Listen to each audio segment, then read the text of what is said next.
Okay, so here's an update. Yeah, so both cars were out of gas. So, yeah, that was the thing. I put about 5 gallons in this. I put about 5 gallons in that. Rory's still all fucked up. So he's definitely getting way too much gas. I'm gonna order an O2 sensor and replace the O2 sensor. I don't think that's gonna do anything because it's on a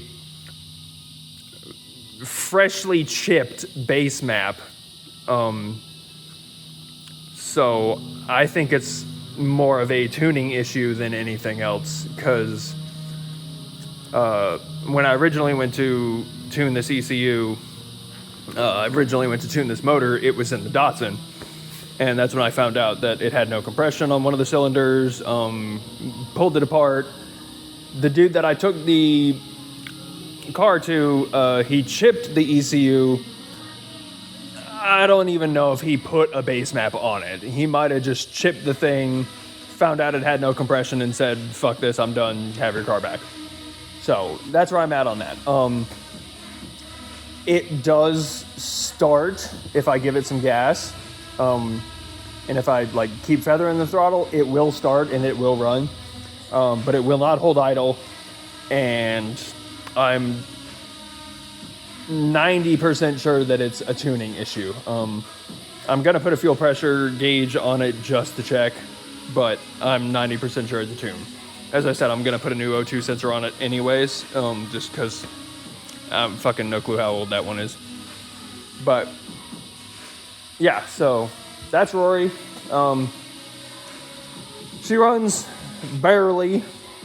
I still got to put the drive shaft and the differential back in her. I'll probably end up doing that tomorrow, honestly. The Corolla, I put about 5 gallons of gas in this thing.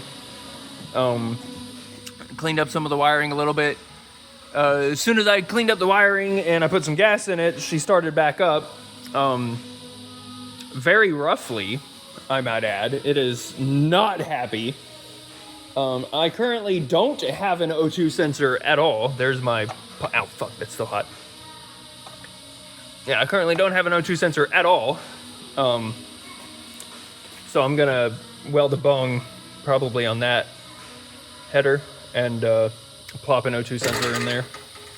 Because these actually had the upstream O2, which is what they mainly run off of, on one cylinder, and the downstream was after the collector. So I think I'm going to put a wideband downstream, and then the upstream obviously just goes on a single exhaust runner. But yeah, she runs. She actually holds idle, and since it's on the lift, I threw it in first gear, threw it in second gear. It was shitty because I don't have a functioning slave cylinder. I also don't have a functioning brake master because that's empty. I just put those on. Still not 100% sure if those are on the right direction. That's the front and that's the rear.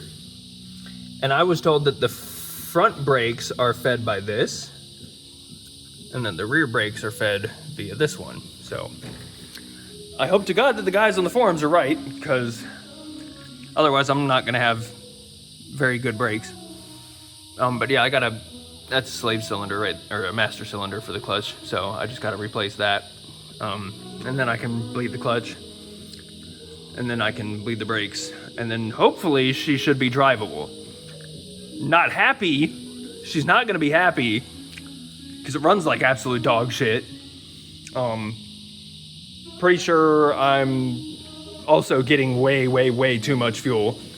It idles. It barely idles, but it idles. I was fucking with the distributor back there. It's got a distributor relocation. I don't know if you saw that. The distributor is actually still back there as my distributor. But the cap and rotor have been moved to the front of the cam. So, a company in Australia that makes the kits for that, and I